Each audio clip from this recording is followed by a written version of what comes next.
Artigo publicado na revista Signs of the Times, por Elliot Joseph Wagoner, em 29 de setembro de 1890.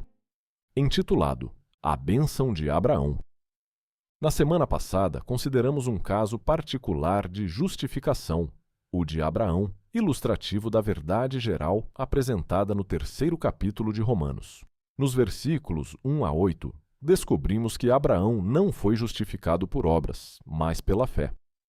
A justiça foi um dom da graça de Deus para Abraão, assim como para todos os outros, de modo que nem mesmo ele tinha do que se gloriar. Descobrimos também o que é a imputação da justiça, ou seja, o perdão dos pecados. A justiça que é imputada a um homem em resposta à sua fé, a justiça que é colocada em e sobre todos os que creem, é a remissão dos pecados. Veja Romanos 4, 5 a 8. Deve ficar evidente, pelo que já aprendemos no livro de Romanos, que o perdão dos pecados não é uma mera transação formal, o simples registro da palavra perdoado nos livros de registro, mas um fato concreto, algo que afeta pessoalmente o indivíduo. É a justiça colocada em e sobre o homem. É a bem-aventurança que lhe chega. É uma mudança. Não consiste simplesmente no Senhor dizer ao pecador: não te condenarei pelo passado, mas consiste em remover o seu pecado, afastá-lo como o Oriente está do Ocidente, de modo que ele agora se apresenta aos olhos de Deus como se nunca tivesse pecado. Isso é, de fato, bem-aventurança. Certamente, isso é mais do que uma mudança teórica. É pegar um homem moralmente falido e colocá-lo de pé, para que ele possa agora praticar boas obras, pois somente o homem bom pode praticar boas obras. Veja Lucas 6, 45. E que a justiça imputada pela remissão do pecado de fato opera uma mudança no homem, é evidente em Romanos 3, 22. É a justiça colocada dentro e sobre o pecador. Isto é, ele se torna justo tanto interior quanto exteriormente. A pergunta que o apóstolo agora faz é se essa dádiva bendita vem somente sobre os circuncisos, ou também sobre os incircuncisos, isto é, se é somente para os judeus, ou também aos gentios. Romanos 4, 9. Diz: vem, pois, esta bem-aventurança sobre a circuncisão somente, ou também sobre a incircuncisão? A resposta para essa questão reside na condição de Abraão, quando isso aconteceu. Como foi então avaliado? Se ele era circunciso ou incircunciso?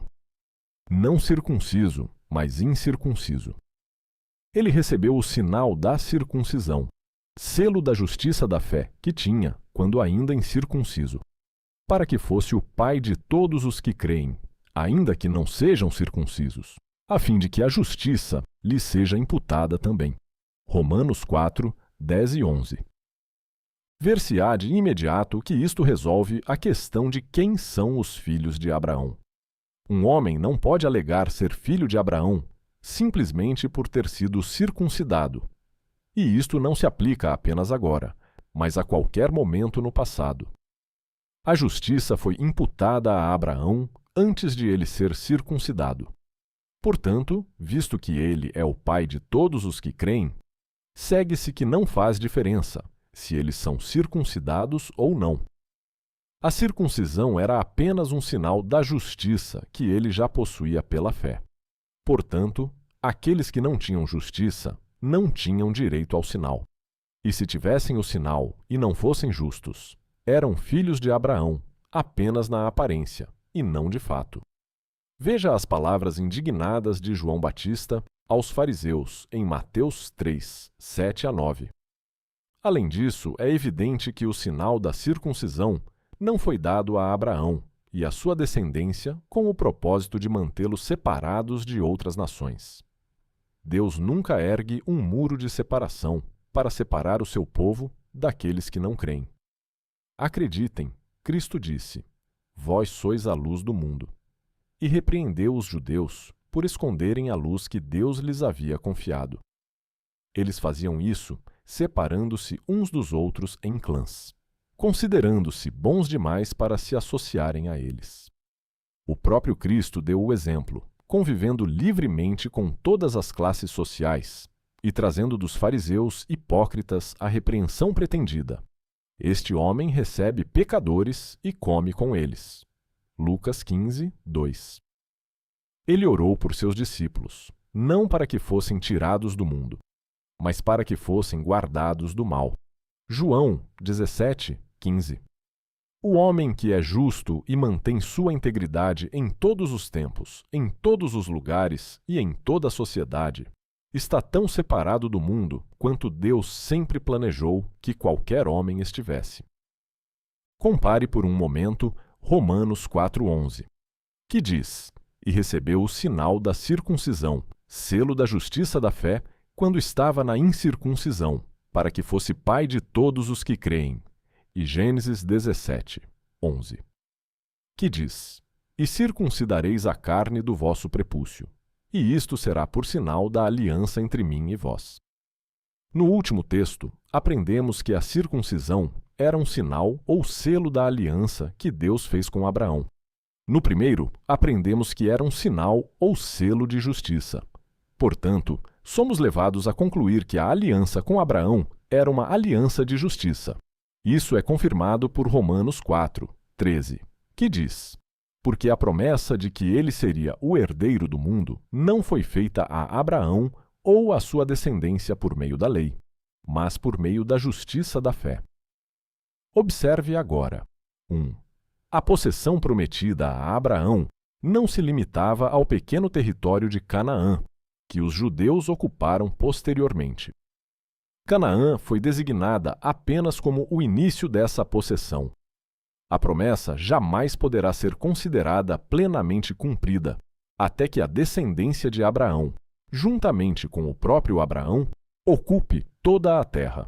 Isso está em harmonia com as palavras do apóstolo, de que Josué não deu aos judeus o descanso ou a herança prometida, e que, portanto, resta um descanso para o povo de Deus.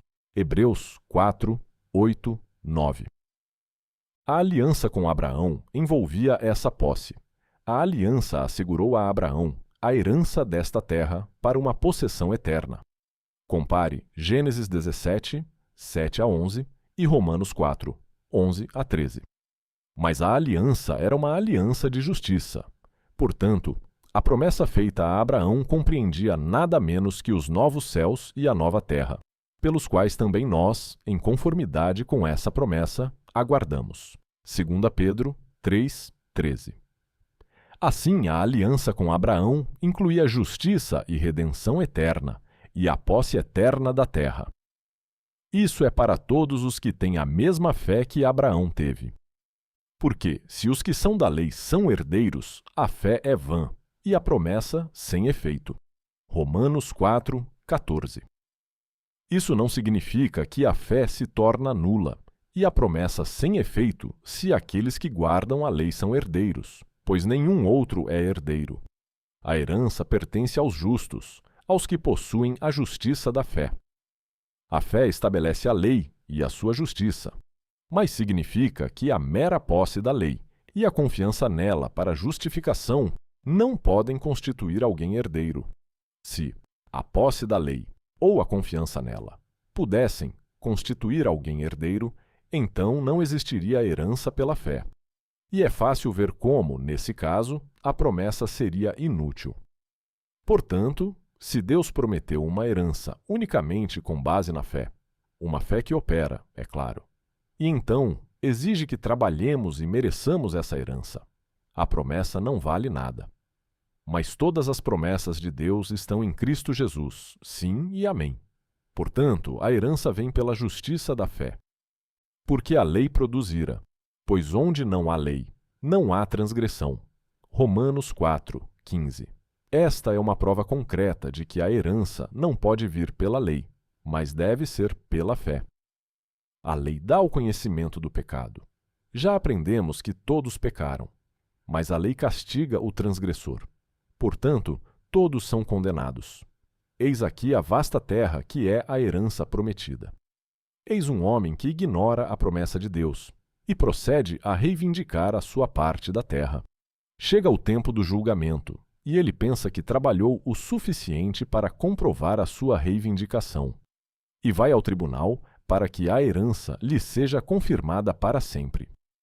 Mas agora ele descobre o seu erro, pois a lei em que confiava declara que a sua vida está perdida por causa da rebelião, e em vez de receber uma herança, ele perde a vida. Portanto, é pela fé, para que seja pela graça, a fim de que a promessa seja firme para toda a descendência, não apenas para a que é da lei, mas também para a que é da fé de Abraão, o qual é o pai de todos nós, como está escrito: Eu te constituí pai de muitas nações. Diante daquele em quem creu, a saber Deus, que vivifica os mortos e chama à existência as coisas que não existem. Romanos 4, 16, 17. Este é o grande fundamento da confiança. A herança é pela fé, para que seja pela graça. Portanto, qualquer pessoa pode participar dela. E se a lei declarou nossas vidas perdidas? Cristo nos resgatou da maldição da lei, fazendo-se maldição por nós, pois está escrito: Maldito todo aquele que for pendurado no madeiro, para que a bênção de Abraão chegasse aos gentios por meio de Jesus Cristo, a fim de que recebêssemos a promessa do Espírito pela fé. Gálatas 3, 13, 14. Que bênção! E que certeza podemos ter de que participaremos dela? A bênção é uma herança na nova terra, que jamais será contaminada pela injustiça. A santa vontade de Deus, a sua lei, será feita nela, assim como é feita agora no céu.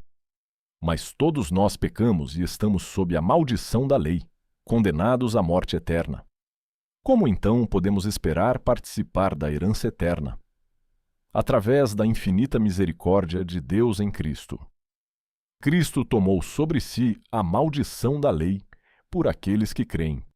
Ele carregou os nossos pecados em seu próprio corpo na cruz, e assim, a promessa feita a Abraão pode ser tão certa para nós como se jamais tivéssemos violado a lei.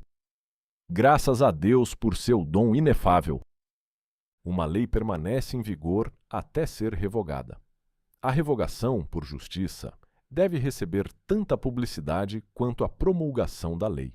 Esses são princípios simples reconhecidos em todos os assuntos governamentais do homem. Aplique os mesmos princípios ao Decálogo, a lei de Deus. Existia desde o princípio. Foi solenemente pronunciado pela majestade dos céus, em voz que fez tremer a terra. Foi escrito por seu próprio dedo em tábuas de pedra eterna. Era completo em si mesmo. É repetidamente declarada como perfeita, segura, boa, verdadeira, justa e eterna ao longo do Antigo Testamento. Jesus, no Novo Testamento, declara que não veio para destruí-la, e é mais fácil passar o céu e a terra do que cair um só tio da lei. Mateus 5, 17 a 20. Lucas 16, 17. O salmista declara em Salmo 119, 172, que a lei é a justiça de Deus, e o Senhor diz por meio de seu profeta que a sua justiça jamais será abolida. Isaías 51, 6 e 7. À luz desses princípios simples e declarações claras das Escrituras, como pode o homem dizer que o sábado foi mudado ou abolido? Por que não é melhor crer em Deus?